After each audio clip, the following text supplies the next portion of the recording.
अनेकदा माणसे आपल्या परिस्थितीला हतबल होऊन आपल्या परिस्थितीलाच नावे ठेवतात. परंतु सध्या सोशल मीडियावरती कामगारांचा व्हिडिओ प्रचंड प्रमाणात व्हायरल होतोय. हा व्हिडिओ पाहिल्यानंतर अक्षरशः तुम्ही सुद्धा चकित व्हाल. व्हिडिओ नक्की काय तो पुढे बघा. चॅनलवरती नवीन असाल तर जरूर सबस्क्राईब करा. व्हायरल झालेला व्हिडिओ 2 कामगारांचा आहे, परंतु तुम्ही जर नीट लक्ष दिलं तर ते 2 कामगार अपंग आहेत. व्हिडिओमध्ये तुम्ही बघू शकता की कन्स्ट्रक्शन साईटवर काम चालू आहे. ही 2 अपंग व्यक्ती तिथे काम करत आहेत.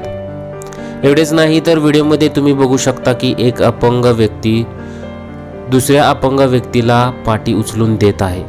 खरं तर हे काम भाल्यांना जमत नाही, परंतु यांची जिद्द पाहून खरंच यांना सलामच केला पाहिजे अशा कमेंट्स भरपूर लोकांच्या आलेल्या आहेत. तर जे लोक खचून जातात त्यांनी हा व्हिडिओ आवर्जून बघावा अशा सुद्धा कमेंट्स बऱ्याच लोकांनी केलेल्या आहेत. सध्या सोशल मीडियावरती हा व्हिडिओ व्हायरल होत आहे.